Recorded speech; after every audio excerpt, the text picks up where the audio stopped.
Hey everybody, what's going on? Jeff Rieger, another episode of the Daily Ticket. And today, early on a Monday, we're joined by Rico Beard. He has his own podcast, the 5-Star Zone.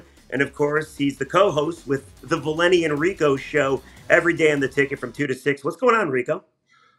Long day, Rieger. Long Sunday. But yeah, it was a lot going on in East Lansing. When I left the game Saturday night, biggest concern, how do you stop Michael Penix and the number 6 Washington Huskies? Now, how do you salvage a season and not have the Titanic sink again? All right, so what we're talking about, because we'd rather talk about the first week of the NFL or maybe how Michigan State could beat Washington, or Michigan not covering again, by the way, but we're forced to talk about Mel Tucker, who was suspended by Michigan State without pay. And it was weird because I think everybody went to bed on Saturday night and they woke up with the USA Today article that pretty much explains that Mel Tucker is accused of sexually harassing Brenda Tracy, who's a prominent rape survivor and advocate. And this report, super detailed. It was Well, the report's super detailed. I'll break down it real quick, though. According to USA Today, Tucker and Tracy formed a relationship over the span of 8 months. Tracy visited campus 3 times, twice to talk to students about sexual violence, 1 time to be the honorary captain of a spring football game. As the report goes, the relationship was upended during a phone call in April 28th, 2022. According to Tracy, she filed a complaint with the Title IX office. Her and Tucker were on the phone. Tucker made sexual comments about her, and then he was pleasuring himself. Tracy said it opened up wounds from 25 years ago when she was assaulted. Both Tucker and Tracy have differing versions of the incident, and that's pretty much where we are right now. There's a lot of details, so if you want to check it out yourself, go to USA Today and read all the details. But Tucker has one claim. Of course, Tracy has another, and Mel Tucker has been suspended without pay, and you got to believe he's going to be fired once the hearing of Title IX in October 4th happens. Yeah, Rieger, I think that's a safe assumption that Tucker probably closed his last game at Michigan State, the Richmond game, and that was it. And no one knew that when we left the press box. It was, goodbye to Matt Charbonneau, who may be the luckiest man in the world because he doesn't have to cover any of this. He got out of the game at the right time. But it's like, holy hell, you watch. I'm up late. I'm rewatching the State game. I'm going over some topics and taking notes for the Monday show. And then all of a sudden, a buddy of mine on the West Coast sends me some text messages. And now all of a sudden we're reading the stuff together. And it's just like, why can't Michigan State just have nice things? Why can't they just do things the right way? And are you serious? And then it went from, because the first one was from Dan Murphy. And, when Dan Go Blue Murphy writes stuff, okay, whatever. But then when the USA Today article came out, it was like, okay, wow. There's a lot to unpack here. And yeah, it sounded like a relationship that didn't have boundaries. It sounded like a relationship where one thought one thing, the other thought something else. I don't know everything that went down, but hey, Tucker comes out and the second I read it, he was like, yeah, I did masturbate while I was on the phone with her, and it was something that I regret. I was just like, well, yeah, you're fired. Just you admitted it. There's no, well, maybe it wasn't me. Maybe she misunderstood. No, you're going to be gone. The school, I think, is doing the right thing because Rieger, there's certain things where there's no coming back, and this is one where there is no coming back from because you lost all credibility. You can't have him be your leader of men, your leader of your football program with this over his head because you now became a walking joke. I mean, cue all the tuck coming and all the keep chopping. Reset. Oh, seriously, you can't. This man is now tainted. Now, I don't know if it's consensual or not. Brenda says it wasn't. She asked him to stop. She was like, what are you doing? But then she was like, well, she said she froze and just was, I'm paraphrasing. She didn't hang up, right? Yeah, she didn't hang up. And she froze. She was frozen. she allowed him to continue until he thanked her. I don't know what happened. Yeah, but Rico, Okay? the stuff that doesn't make Tuck look good here. I mean, the whole incident obviously makes him look awful. But then after the phone call, according to the report, it was 3 months between talking, right? And she was supposed to go back to Michigan State to do one of her training seminars. And then Tuck canceled it and claimed that there was somebody else, a new mental coach, that had taken that slot. Reports said that was bogus. That never happened. And then Tuck is throwing out accusations even about Paula Levine, which Wrong nobody person wants to to ever hear. name. You Yeah. never, ever, ever mention Paula Levine in Michigan State, because that's like catnip to Paula. Paula, I promise you, will probably have some new report on Michigan State based off of that. And then she's going to go back and put the timeline in with Tom Izzo and Dantonio and all the stuff that went on, Larry Nassar. Guess what? If you're a Michigan State fan and you finally got over Larry Nassar stuff, it's about to come back up again because he threw her name in there. It's like, Mel, you probably had an inappropriate relationship with one of the two people in the world. Look, I'm not advocating it, but there's 10 billion women out there. Tracy's probably not the one that you want to do these types of things with because of what she's gone through in the past. No, it's just a big no. And then you invoke the name of Paula Levine. It's not going to go well for you. And this is why Michigan State had to suspend him, because from what I gathered, and I heard somebody on with Costa over the weekend, it was a Title IX lawyer. And it sounds as if they can suspend him without pay because at the time it was anonymous. You didn't know what was going on. You just knew that there was something going on. Right. But once it's public, it's now detrimental to the university, and now it's harmful to the university, and now they can go ahead and suspend him without pay. I do not expect him to come back. I think that what you're going to see now is probably some type of a settlement buyout. Mel, there's no way in hell you're going to get $80 million. You're not going to get the remainder of your contract. You probably are going to get an eighth of that. We'll give you maybe 8 to 10 million. You're not going to sue us. You're going to go away. He'll be a defensive analyst at Georgia or Alabama or some SEC school. Right. And, he'll try to rehab his career similar to, what a lot of other coaches have done, the Steve Sarkisians and such. Well, the comment about Tucker, just real quick, that was weird. He said that he heard that Paula Levine was investigating the veracity of Tracy's gang rape story, meaning maybe she was lying about it. And then, of course, they reached out to Paula Levine for comment, and she's like, no, that's not the case at all. And then she issued her own statement. So, as you mentioned, that's not going to play well for Michigan State. But Rico, think about this for a second. Mel Tucker signed a massive contract, 10 years, $95 million, right? He had to have known people probably wanted him gone, right? There's probably a reason this story leaked when it happened to leak. And Mel Tucker, unfortunately, just helped all of his naysayers along by doing something so stupid. And you're absolutely right. Even though he says he regrets it, he admits to it. And they call Tracy a vendor of Michigan State. So it's a total inappropriate relationship, even if what happened on the phone doesn't happen on the phone, right? It is. I mean, yeah. Mel's married. Probably, Maybe not for long. Well, you know what? And that's a whole nother story because, you hear rumors about that as well. But yes, because of what she does, it erodes away at her credibility. It erodes away at what she's trying to do and the message she's trying to put out there, that you probably don't want to date her. You just want to make this professional because you want her to go out there and champion a cause, to tell these men, don't do to young women what happened to her. And then you get into this relationship. And the thing is, this is one where, man, you better know exactly what you're doing. And you can't just kind of let it float in the gray area, which it sounds like it did, because they had bunches of phone calls, both destroyed. Erased all of their text messages, which leads you to wonder, what was said that neither party wanted the public to know about?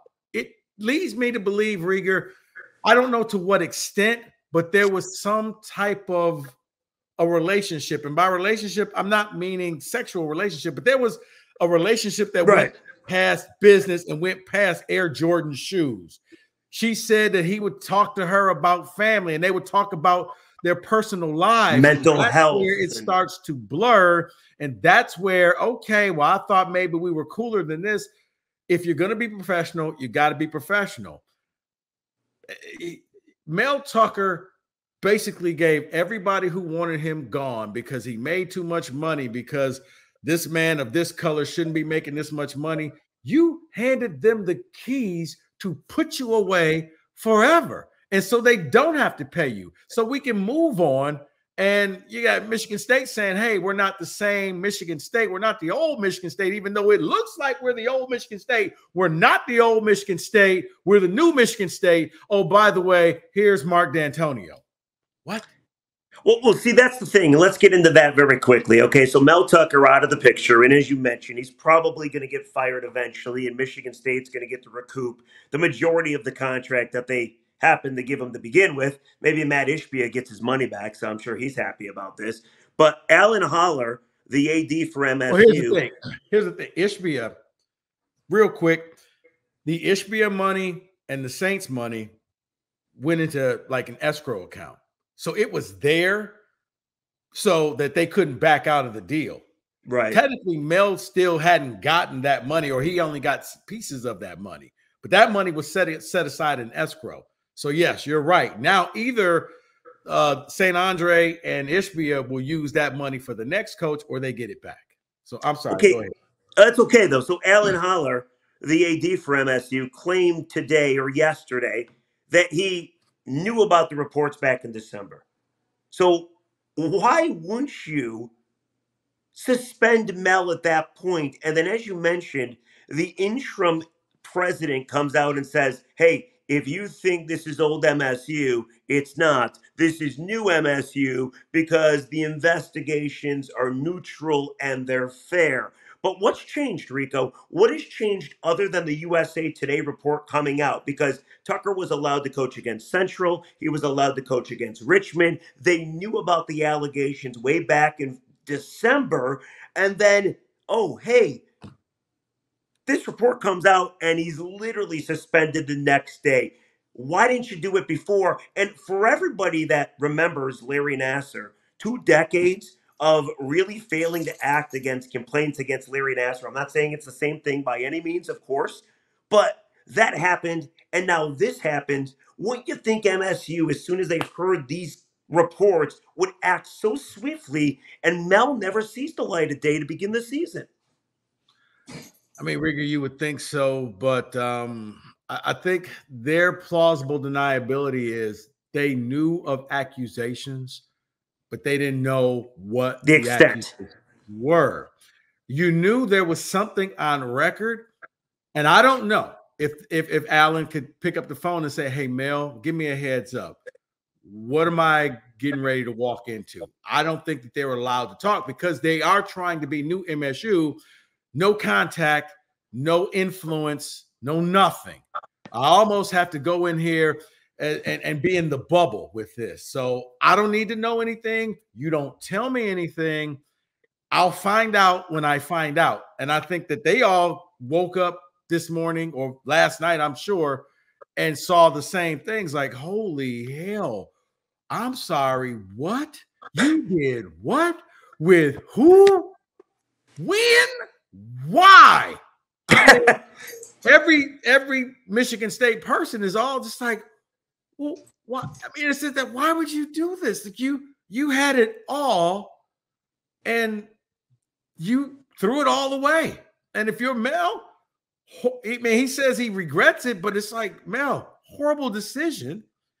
And it's so dumb. I mean, you put the school right back to square one where now it's fair game to talk about Larry Nassar and throw this in there with all the other stuff that's happened in the school and in the different programs. Just when that wound had finally started to heal, Rieger, we're almost back to square one because this is the new story, and it will be the story until you hire a new coach. Let's face it. And if this is going to drag out for the next 3 weeks, I feel sorry for Harlon Bennett, the interim coach, because he's got to answer questions. The kids got to answer questions, just like the MSU basketball team with Cassius Winston and Miles Bridges had to answer Larry Nassar questions. And it was so unfair to those young men because they never met this man. In every game, they had to answer questions. They couldn't get frustrated. They couldn't get angry, because if you got angry, oh, what are you hiding? What are you covering up? People judge you. Ma'am, yes, ma'am. I don't know anything about this. I don't know anything about this. And I felt sorry because they actually had one of the best seasons ever that nobody remembers, because it was just Larry Nassar, Larry Nassar, Larry Nassar. Oh, and then you lose to Syracuse. So, Rico, I got a couple more questions before we let you go. Number one, you already mentioned it. But, okay, so Harlon Bennett promoted to at least the active head coach, which, hey, if he beats Washington, who knows? Maybe he gets the job. Heck, maybe he goes in and he beats Michigan, and then he's the next head coach in Michigan State football, and life is easy. But they also bring Mark Dantonio back, and you already mentioned that. So Dantonio, and I think you said this weekend on 97 won the ticket with Jim Costa. You said Dantonio left in scandal. The guy that replaces Dantonio is now leaving in scandal. And then Dantonio's freaking coming back. Yeah. And this is the same guy that left the program in worse shape than when he took the job. He stuck around way too long to get his $4.3 million bonus. And he left MSU in a freaking lurch to find Tucker to begin with, to be turned down by Fickle. And now he's coming back? Like, again, this is bad decisions by Mel Tucker. It's about Mel Tucker. But MSU is making another bad. Why are you bringing Mark Dantonio back? What the hell are you thinking? You're bringing Mark Dantonio back, Rieger, for stabilization. And, that's Harlon. He was the DC under Harlon Bennett. So I think Harlon is like, hey, I need a sounding board, maybe a fresh pair of eyes and ears. I'm always for a fresh pair of eyes and ears around the program, especially if there's a former coach around. But it's hard for me to hear you say it's a new MSU when you did bring somebody back who kind of left this program. You left the day before signing day. You left this program in bad shape. Tucker then had to come in and fix it. Now he leaves like that, and now you're coming back, because I think people forget that it was the whole recruiting scandal with him and Curtis Blackwell when Dantonio said, well, I never took Curtis on trips, except for Curtis kept receipts. And there's a picture of Dantonio, Curtis Blackwell, and Dalen Hayes, who ended up going to Notre Dame, all standing around a Christmas tree. That's right. You actually did take him on recruiting trips. What a freaking mess from Mel Tucker, Alan Holler, the interim president. I mean, listen, all the people, and nobody's into the whole rivalry radio right now, because, Michigan State fans and Michigan fans are not going to get along. Come on, man. You expect people to be responsible. Of course not. Whenever a scandal happens, it's always Big Ten power rankings. Well, your school had Dr. Anderson. Well, you had Larry Nassar. Hey, both coaches are suspended right now. How about that? First time in Big Ten history. That's true. And I mean, I guess if MSU knew, I think I'm going to give Alan Holler and the president the benefit of the doubt. If they knew, then they knew all the details that we all know now. I don't think he's coaching that first game. But I think they were set up to, we're going to find out during your bye week what the hell is going on. They knew it was something, but you can't punish somebody if you don't know what they did. And they're not allowed to talk, because that's the whole thing. They wanted to be hands off. They didn't want any influence. And it's only went public because Brenda Tracy allowed her name to be put out there. So that's why all of a sudden we know who the person is, because normally in events like this, you redact the young lady or the person's name, and the public never knows that name. It's only heard in the privacy of the hearings. But because she allowed it to go public, I think that's why they had to suspend him, because now it's not a secret anymore.